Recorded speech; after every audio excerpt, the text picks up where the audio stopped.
Om.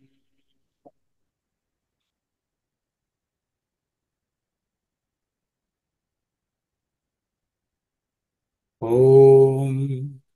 Sahana bhavatu. Sahano bhunaktu. Saha viryam karavavahai. Tejasvinavadhitamastu. Ma vidvishavahai. Om.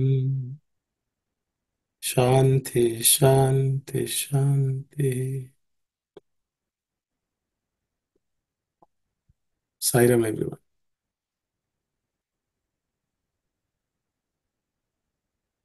We have already looked at 9 sutras from Narada Bhakti Sutras.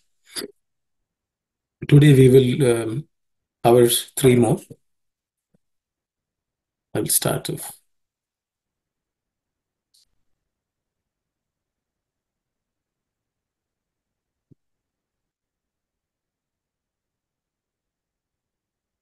Anyashayanam tyago nanyata. Anyashayanam tyago nanyata. Anyashayanam tyago nanyata. In terms of aspirated consonants, there are no aspirated consonants or any difficult consonants here. It should be reasonably simple to read or recite. Let's look at the split of the words. Sandhi. The first word, Anyashrayana, is made up of 2 words, Anya and Ashrayana. Anya and Ashrayana. The ya and a becomes ya. Okay, so if you look at the second word, Tyago Ananyata, it's also made up of 2 words, Tyagaha and Ananyata. The Tyagaha, the Visarga at the end of the word Tyagaha becomes U, and because of that, Ga plus U becomes Go. Tyago. And this S, which is actually represents A, which is not recited. Okay. So, Ananyata. Tyagaha, Ananyata. Anya Ashrayanam, Tyagaha, Ananyata. Let's look at the word-to-word meaning. Anya means other, anything foreign, anything outside. Anya. Ashrayanam. Ashraya means refuge. Ashraya is refuge. Ashrayanam is the sixth noun form in plural. Okay, Ashrayasya is the singular sixth noun form or sixth vibhakti. Ashrayanam is the plural form of that, which in English translates as of or belonging to. Okay, belonging to the refuges. Okay, something like that. So if you straight away translate into English, it may not mean it may not give good meaning, but I'm just giving you a literal translation of the refuges. Tyagaha. Tyagaha means generally we'll say sacrifice. So in this case, a person who has given up. Okay, the giving up also you can say, or renouncing from a noun perspective. Okay, Anni ashrayanam tyagaha. That is renouncing of all other refuges. Renouncing of all other refuges.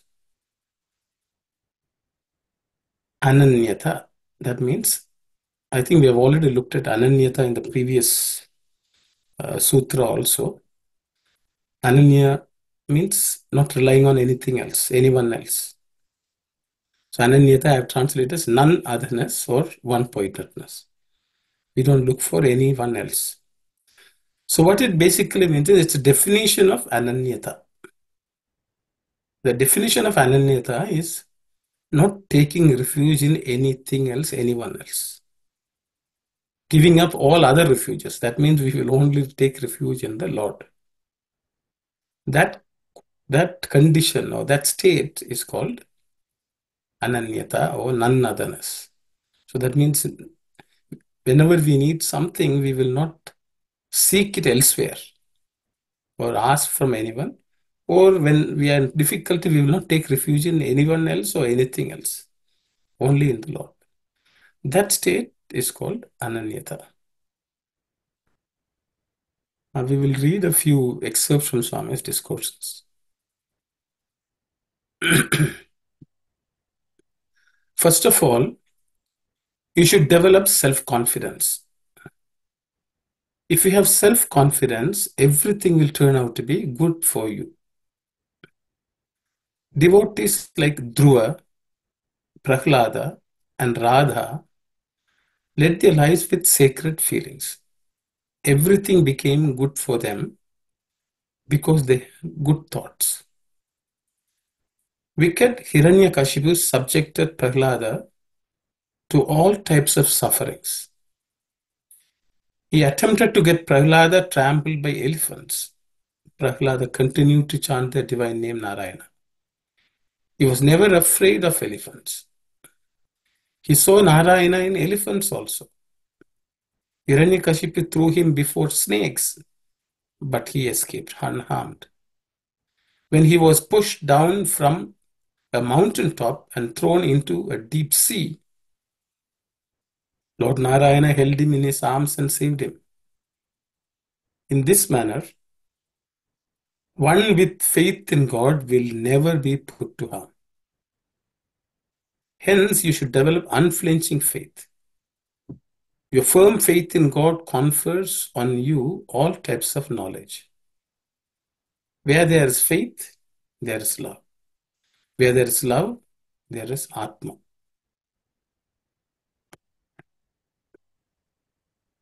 Atma has no specific name or form.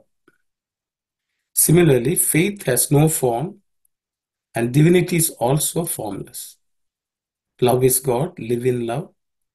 Truth is God, God is truth. The entire creation has emerged from truth. The creation emerges from truth and merges into truth. Is there a place in the cosmos where truth does not exist? Visualize this pure and unsullied truth. It was a poem which Swami recited. Realization of truth is sakshatkara, God realization. Therefore, we should develop faith in this truth. No doubt people do have faith, but their faith is wavering. As is the faith, so is the result. If you have total faith, the results are bound to be good in all respects. When you're confronted with difficulties, you tend to lose your faith. You may lose anything, but not faith. You should consider faith as your life. That is the path you should follow. You have a strong belief that your parents are your parents, even if 1,000 people tell you that they are not your parents. You will not agree with it. You must have such total faith in God also. God will go to any extent to help those who have such unshakable faith in Him. Your faith in God should be total. We may have to undergo any number of difficulties and hardships, yet our faith should remain firm. Ramadas worked as Tahsildar, revenue officer. He prayed to Rama, Swami, whatever revenue I have collected, I have spent it in your service. He sang this. for Ramachandra, I have spent 10,000 gold coins to adorn Mother Sita with a gold necklace, and another 10,000 sovereigns to decorate your brother Lakshmana with a gold belt. That crest jewel which adorns you cost me another 10,000 gold coins. Unmindful of my travails, you are flaunting the jewelry as if you got it with your own money. The compassionate Lord himself appeared before the king and paid the money due from Ramadas. Later on, Ramadas repented and prayed for forgiveness, saying, "Unable to bear the hardships of your test, I have spoken such harsh words. O Lord, please forgive me." One can achieve anything in life with the help of God's grace. When you face all the tests of God with total faith and do your duty, you are sure to succeed. This is a discourse from 2007. And I think because the Ramadas story is a bit partial, so maybe I will uh, give a short summary of his life. Ramadas Swami is referring to is called Bhadrachala Ramadas. He was a tax revenue collector, but he found the temple of Rama in bad condition. So he spent the money which he had collected as revenue, thinking that he paid back. But he built the temple, he renovated the temple because he was a great devotee. The king uh, imprisoned him. For 12 years, he was languishing in the prison. Because the king said, "Until the money is paid back, I will not release you." He was put to so much of suffering in the prison, and that's when he was writing these songs. But Rama and Lakshmana supposed to have appeared at the king's court and paid off what was owed to the king, and that's how he was released. So he is one of the great inspirations for many devotees in the South India with his compositions. So that's Bhadrachala Ramadas. So the thing is, though he was in such difficult times, the only refuge, the only person who could save was only Rama. Okay, we'll read another excerpt.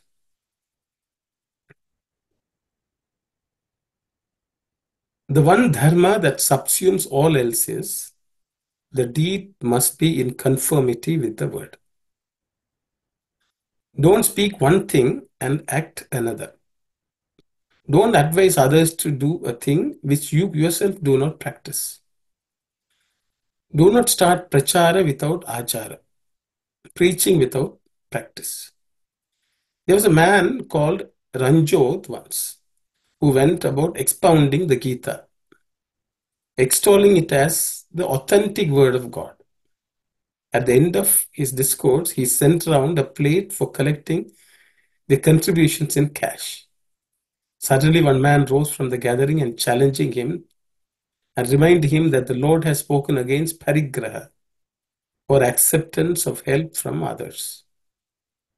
Yes, the Gita recommends aparigraha, non-acceptance of offerings, and those who send around subscription lists and donation lists for Gita discourses or bargain for fees for the same are all behaving against the express orders of the Lord, whose words they propose to explain. This is hypocrisy indeed. Only those who feel that God is the highest have the right to build a temple for him. I will repeat. Only those who feel that God is the highest have the right to build a temple for him. If he is a servant of the Raja, and if he bows before him and deals with him as his master, he should build a temple for the Raja and not for God, who does not get his full loyalty. First, fix your devotion exclusively on God. Then think of serving him. If you collect money from all and sundry and get a minister to open the temple, then you are only revealing yourself as a worldly man engaged in low worldly trick. Get firm in mind, then your reason also will not deviate. Without that equanimity or shanti, you can get no saukyam, happiness, as Saint Tyagaraja sang from experience. Many people who give Gita discourses have themselves no shanti. They revel in controversies and challenge their rivals to come and contest with them. So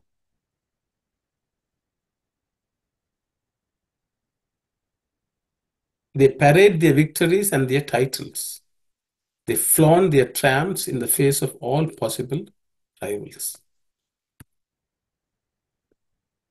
It's all so egoistic. These people have not mastered even the primer of spiritual sadhana. And yet, they expect people to sit at their feet and learn the secret of saving themselves from bondage. These weaklings who are themselves bound. So this is a discourse from 1965, Swami, 23rd May. One more excerpt, or two more, right? Aparigraha. The Upanishads have regarded parigraha, acquiring things from others, as sinful. Whatever help we may render to others, we should do it with no expectation of any return. The scriptures declare that it is natural for human beings to reap the fruits of their actions. One is entitled to receive benefit from one's father, mother, teacher, and God, but not from others. As God is the creator, sustainer, and protector, you can claim anything from God. From your parents, you can receive what they are in a position to give according to their capacity. But you should not seek more than that from them. From the preceptor, you must receive only knowledge.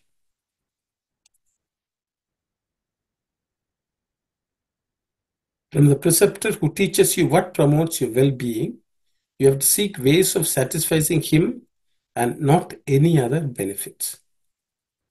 Students today lack these qualities.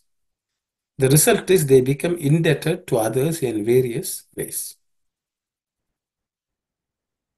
No one can tell what sort of births they will have to take to discharge these debts in future lives. So, limits should be observed even in accepting the hospitality of friends. It is wrong to overstay even in the house of friends, who themselves might be dependent on their own parents. Hence, the cultivation of restraint in accepting offerings from others is essential. We should be ready to offer a fruit, flower, water, or other simple thing to a guest.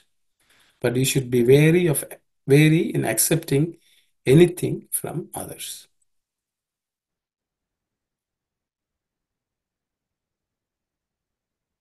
Another excerpt. Embodiments of divine Atma. The world situation today is dreadful and frightening.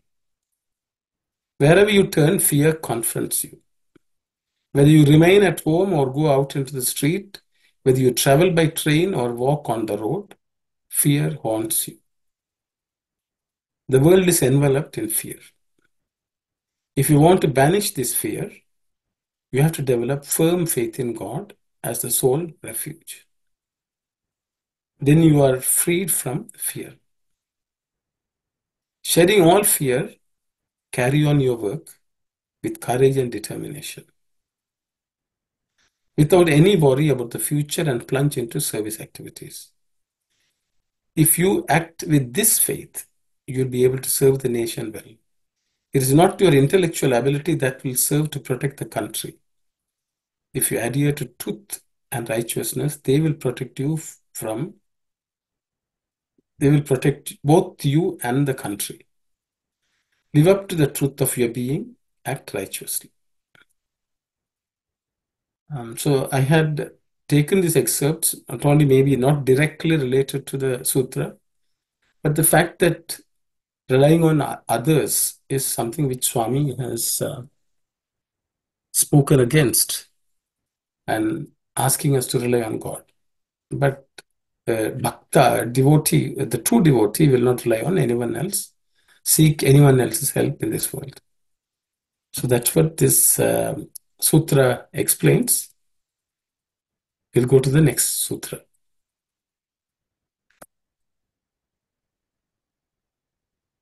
Lokavedeshu tadanukulācharanam tadvirodhishudasinatha. Lokavedeshu tadanukulācharanam tadvirodhishudasinatha. Lokavedeshu tadanukulācharanam tadvirodhishudasinatha. In terms of pronunciation, the first word does not have any aspirated consonants, but the shu is cerebral sha, so the tip of the tongue should point towards the roof of the mouth. The second word, there are no difficult consonants, tadaganukula charana. And the last word, tadvirodhi. This dhi is the fourth letter in the tha varga, so it has to be aspirated. Dhi. Okay. Shu, again, same as that. Cerebral sha. Otherwise, things are okay. Let's look at the word-to-word split. Lokavedeshu, it's a samasa compound word. I have just put a dash just to show the distinct words. So it's easy for it to recite as well as also understand the meaning. The second word is made up of actually two words. One is tat, the other one is a samasa or compound word, anukulacharanam, but I have split that also. So the tat, the ut becomes id because of sandhi. And that id becomes the, and it combines with a. So that's how you get tada. Tat becomes tada. Anukula acharanam is anukula and acharanam. The la plus a becomes la. Okay. Tad anukula acharanam. The next word is actually two words again. Tat virodhishu. It's a compound word, samasa, and udasinata. Tat virodhishu becomes tad viroshi, just the way it becomes id in the previous example. Here also it becomes id. So that's how you get tad viroshu. The ta becomes the. Tad virodhishu. The shu and u becomes shu, a longer u, because of sandhi. Okay, this is longer shu, but a shu plus u becomes shu. Okay, so those are the sandhis. Let's look at. Oh, I see. Sorry. I'll pause 1 second. Sorry about it. I think I had missed writing the meaning. I hope you can see it now.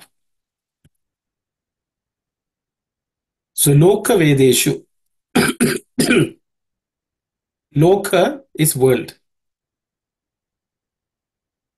Loka Vedaha means knowledge of the world also you can say. You can also say knowledge of the world as well as the Vedas. Loka Vedeshu in the worldly and Vedic concepts. Okay. Because in the Vedas, there are concepts which are related to the world. There are concepts which are related to the spiritual domain. Okay. So in the worldly Vedic concepts, okay, when it relates to the world, tat means that.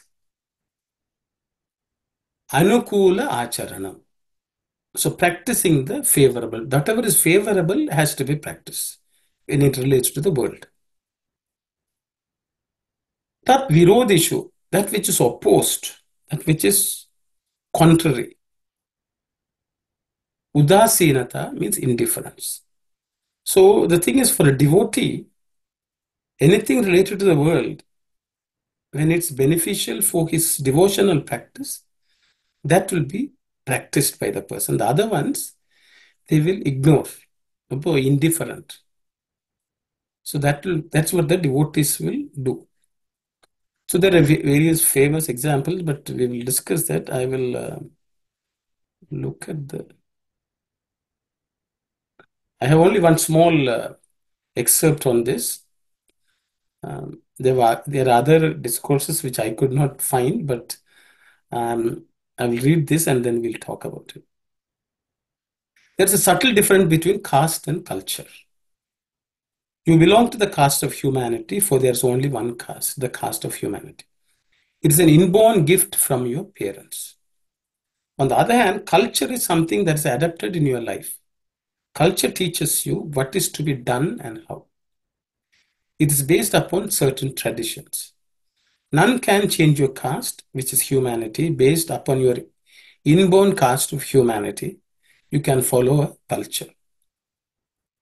Another important point to be noted in this context is that caste and culture devoid of discrimination are not only useless, but harmful too. Your knowledge and sharp intellect are not that important. Discrimination is of utmost importance. You must be able to choose that which is useful and necessary for you. You have to switch on a light when you are in darkness. It is not proper to switch on a light when there's already light in the room. So this is what I got, but I will talk about, this worldly instruction, which when they are not beneficial, one can ignore it. Is a statement. For example, in the case of Prahlada, which Swami had given the example, Prahlada's father was Hiranyakashipu. But when the Hiranyakashipu, Pitru Devo Bhava, father is also supposed to be God. However, when Hiranyakashipu forbade Prahlada from worshipping Narayana, Prahlada ignored that. He did not follow that instruction from his father, because that was not beneficial. The instructions from the father, even though he is to be respected and whatever he says should be followed, Prahlada ignored it because it was not beneficial for him in the path of spirituality. Another example is Bharata. Bharata was told by his mother Kaikeyi that he should become the king. But Bharata was upset that Rama was sent to the forest. So he ignored the instruction from his mother because of his love for Rama and his devotion to Rama. So then there are situations when there's some conflict with what is beneficial in your spiritual path and what the worldly instructions say, one can step aside from that. Because apparently Bhakta Meera was not allowed to go to the temple of Krishna. So she didn't know what to do. So she wrote a letter to Tulasidas, Sri Tulasidas, asking his guidance. And that, she cannot leave the, palace because of instructions from his elders and family, of husband's family, what to do. Then Tulsidas said, no one can come between you and Krishna. You can ignore what they are saying. So that's when then she left the palace and went to Vrindavan with other devotees. So there are times when the worldly injunctions come between us and the path of devotion. A devotee will ignore that which is not beneficial for his path of devotion. At other times, we have to follow the worldly injunctions. But when it comes to our journey towards the Lord, as far as devotion is concerned, the devotees will ignore. So that's I will try to find the discourse and excerpt and put it here. But sorry, I could not find it in time to put it in. Okay, Sai. Before I save it and upload it, I will do that. Please take a look at it. We'll go to the third sutra for today. It's the 12th sutra. Bhavatu nischayadardhyadurdhvam shastra rakshanam. Bhavatu nischayadardhyadurdhvam shastra rakshanam. Bhavatu nischayadardhyadurdhvam. Nischayadardhyadurdhvam. Sorry, I think I missed it. Bhavatu nischayadardhyadurdhvam shastra rakshanam. Bhavatu nischayadardhyadurdhvam shastra rakshanam. Bhavatu nischayadardhyadurdhvam shastra rakshanam. This this sutra is very tongue twisting, a bit difficult, I would say, at least for me. I will point out the letters which need some attention. This one, rdhya, is a three-letter compound consonant. Ir, id, and ya. The id, which comes in the middle, is the fourth letter in the ta varga, so it has to be aspirated. Rdhya, okay, rdhya. Then durdhvam. Irdhvam is the last letter here. That's also a three-letter compound consonant. The middle one is id. So which is also the fourth, it's also has to be aspirated, which is the fourth letter in the third varga or third class of consonants. So this id and id are two aspirated consonants. Nichedardhyadhurdhvam. In this word shastra rakshanam, ksha, the uk and sha, the sha is also cerebral sha. So just pay attention to that. Bhavatu nischedardhyadurdhvam shastra rakshanam. When split, let's look at sandhi split. Bhavatu is bhavatu. Nischedardhyadurdhvam is made of three words. Nischaya, dhardyad, and urdhvam. Nischaya and dha becomes, there's no change per se, but they just combined. So there are no changes due to sandhi. But dhardyat and urdhvam, the it becomes id. So it becomes du, because id plus u becomes du. So that's how you get du. Urdhvam is the last word. Okay. The next word, Shastra Rakshanam, is samasa, compound word. I've just split the words for easy reading as well as to understand it. But there is no sandhi related changes. Let's look at the meaning, word to word meaning. Bhavatu, I should.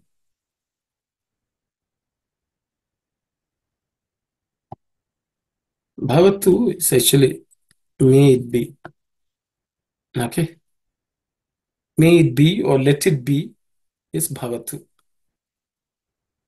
Let it be. Okay. Nischaya. Nischaya is purposeful.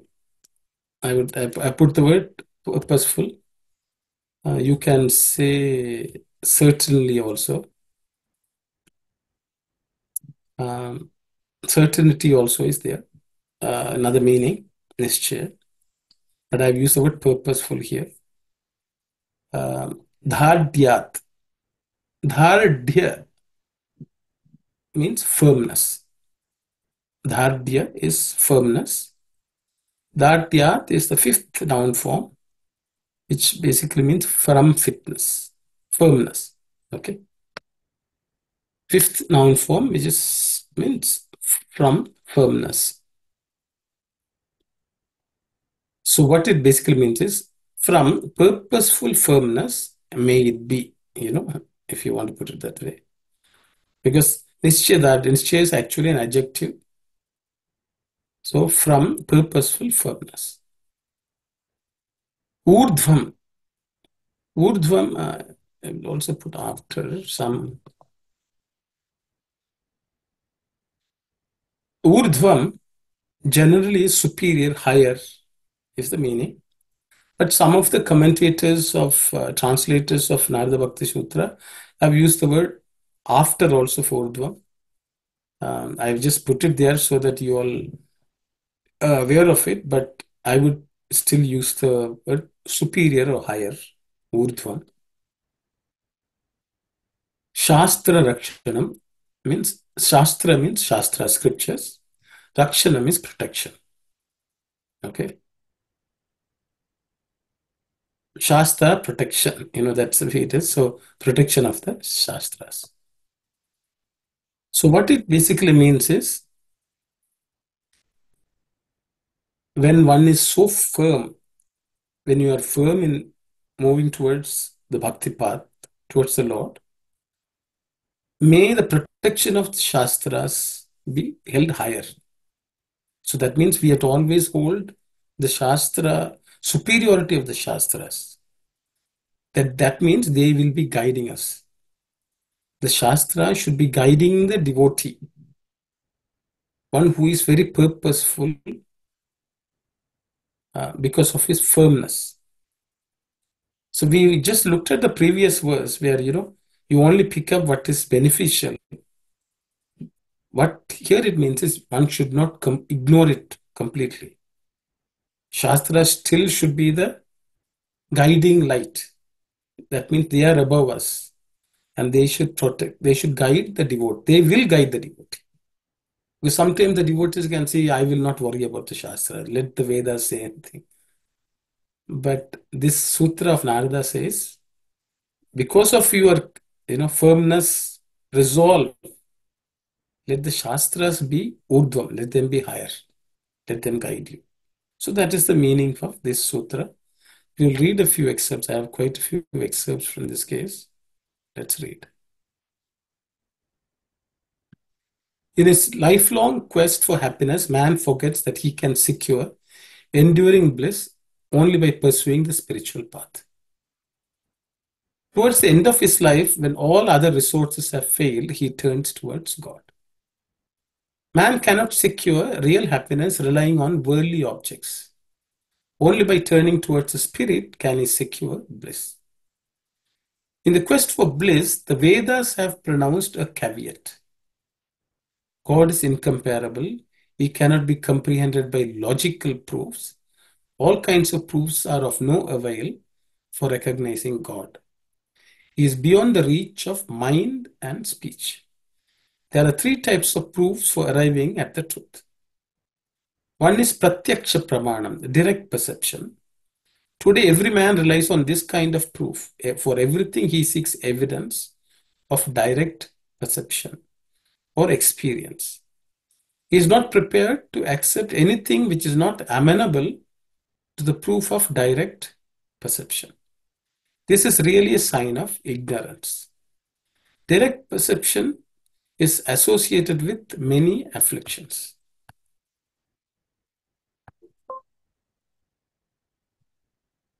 So,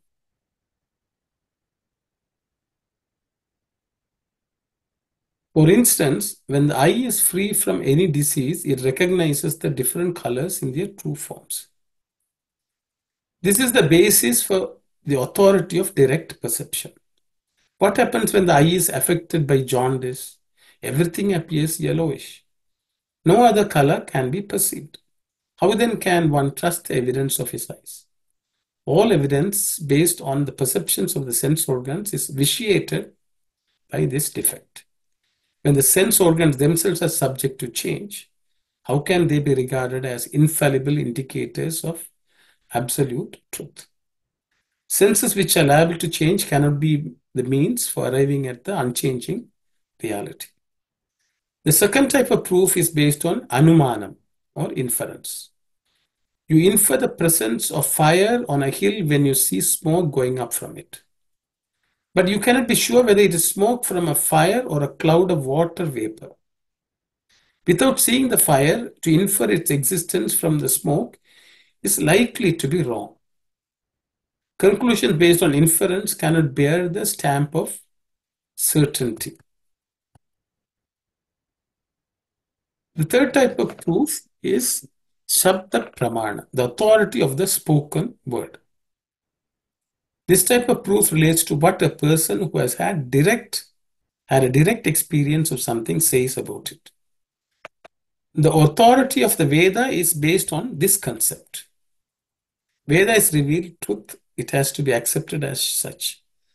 Shabda Pramana, or proof based on spoken word, is of two kinds: Vaidika Pramana and Laukika Pramana. Laukika Pramana, mundane testimony, is not concerned with spiritual truth. It cannot explain God. Only Vaidika Pramana, Vedic testimony, seeks to describe God. The Brahma Sutra declares Shastra Yonitvat. The divine can be known only on the authority of the scriptures. What is the meaning of Shastra, scripture? Shastra is that which conveys to the ear what is not audible otherwise. It brings back to the memory what has been forgotten. Such scriptural authority is the basis for dharma, the principles of right conduct. Dharma is of many kinds. Jati dharma, the code of conduct for a species or race. Desha dharma, national code. Kula dharma, the code of conduct for one's caste. Gana dharma, the code for a gana or a sect. And apad dharma, the code of conduct during dangers. All these 5 kinds of codes of righteous conduct emphasize compassion towards all living beings. Kindness has been regarded as the highest virtue. To please every being is to please God. One who is lacking in love for fellow beings will not secure God's love.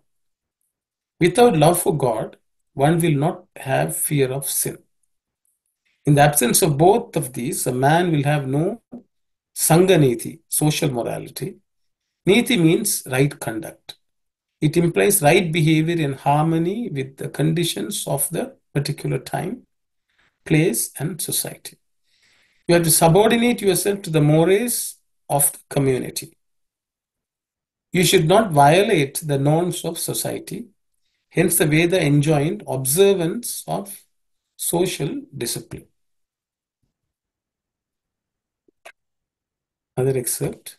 The Telugu Vijnana Samiti Bangalore has done well in recognizing the greatness and spirit of service to these Pandits who are propagating under the auspices of the Prashanti Vidwan Mahasabha the practical disciplines laid down in the Vedas and Shastras. They are invaluable spiritual textbooks for all mankind. Shastra means that which ordains or commands or instructs with authority. They do not force you to do as they ordain, but they remind you of your worth and work. Jnapakam na tu karakam, as the saying goes.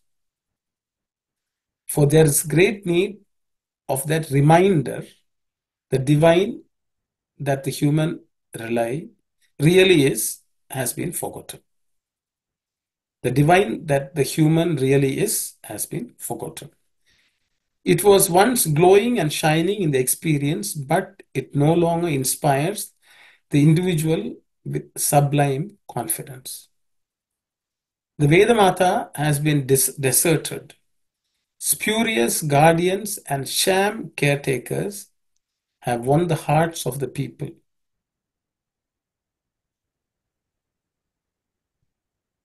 Remilla Surya Prakasha Shastri, just now in his speech on the role of Surya, according to the Vedic rigs, mentioned that the sun is the source and sustenance and silent slaughterer of life.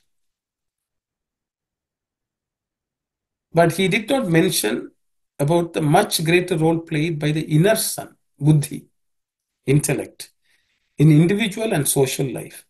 Chaksho Suryo Ajayata. The sun was born out of the eye of the Purusha, says the Purusha Sukta. Intellect illumines the vision, drishti. What is the netra, eye, that is talked about? It's the jnana netra or the shastra netra, eye of the knowledge or eye of the scriptures, which is endowed with correct vision. The shastras direct you to the reality easily and without hesitation. You have heard people pointing to the faint crescent moon in the sky and saying they are right on top of that mango tree, a yard from the lightning conductor on that spire to the left of it. That is just the kind of help that the Shastras give about the universal and the absolute. You have to run your eye along the tree, along the spire, and along the lightning conductor and see the moon yourself. Shastra guide you to the truth and lead you to it in easy stages. Seeing the volunteers batches that I have brought for distribution, you feel happy that you are soon to be decorated, and perhaps you hope by means of this badge to exercise authority over others and escape heavy work during the birthday festival. I am not giving these badges to endow you with authority or confer leisure on you, or because it is customary on such occasions to have some women and men moving about with badges. This will impose heavier work on you. But if you look upon it as work, then you have no right to receive these badges. It entitles you to welcome and serve your kith and kin who are arriving at this place from all parts of the world. The badge should not burden you with the weight of conceit. It should not make you feel superior, as if yours is the upper hand and the recipient of your service has the lower hand. It is not a boon that you drop into his hand, but an offering that you dedicate at his feet. It is the expression of kinship between your nature and the nature of those whom you serve. In the principle of self, Atma Tattva, he and you are the same. He and you are but two waves of the self same sea. Take this badge as a call to sadhana, as an introduction to a spiritual adventure, an exercise in the practice of prema.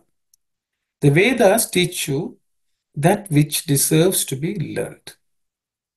Shastras lay down the disciplines that help shape the man into Madhava.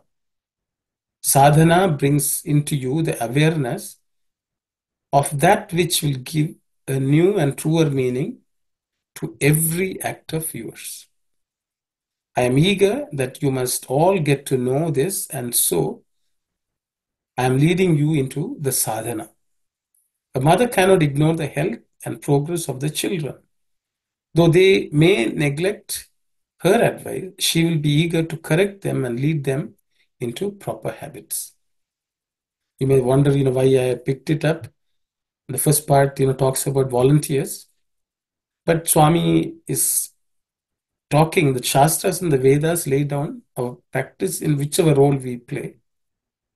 Even though we may think that we are serving the Lord, as a Sevadal, Swami says you need to follow what the Vedas and the Shastras say. So that was the reason I picked it up. God is no partial benefactor. He gives the fruit from every tree according to the seed. You have planted the sour mango hoping to use the fruit for pickles. Then why lemon? The fruit is not sweet to the tongue. Do good and aspire to get the fruit of goodness. That is pardonable. It is not as bad as doing bad and blaming God that He has given you the meed for evil deeds. Once, when the Guru of Nanak accosted him, he was writing something with rapt attention. So Nanak did not answer. When later he was asked why, he said, "My heart was transcribing my brain paper with the pen of God-centered thought, using the ink got by burning all sense pursuits. The fate of the country will depend on the character of its people, and character is elevated and purified by sadhana, the hard way of regulation of behavior and control of desire.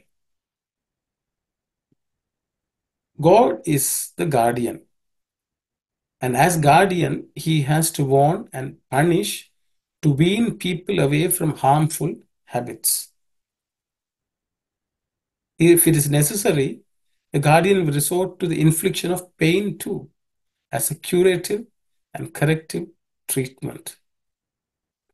Limit, control, regulate, set bounds and bunds, that is the way to succeed. If people let loose their thoughts, words, and deeds, calamity will be the consequence. Shastra means that which lays down limits. Interest in the art of living is created by these rules. Imagine a game of football which has no rules. The ball is never out. There's no foul, no corner, no offside, no hands, nothing by which you can decide who plays well or ill, who wins or loses. The game will be all lose all zest. It will be pandemonium, a free fight. Rules of behavior must be observed by politicians, rulers, subjects, monks, who are leaders of community, heads of monasteries, scholars, and others, for they are exemplars and guides, and their responsibilities are greater. People talk grandly of Advaita, of the oneness of all, but they are the very persons who exaggerate every difference and emphasize every distinction. People boast that they have been coming to Puttaparthi since 20, 15, or 10 years. As if we have some grades of senior or junior according to the years during which they have contacted Puttaparthi.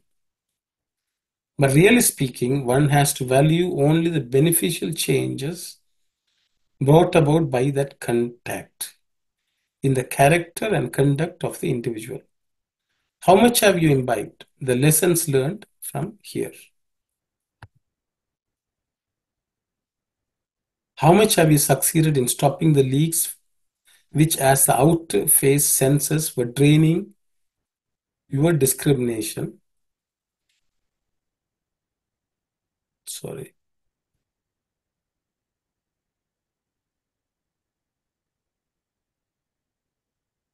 Your discrimination and drying up the fountain of inner joy. The eye scatters your vision in 100 directions. The ear drags your mind to many false melodies.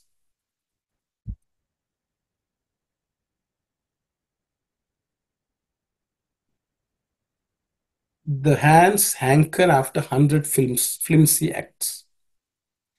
They degrade and demolish man. Man, being divine, must have the divine all around him all the time in order to be alive. Like fish, he must have the water of divine joy all around him.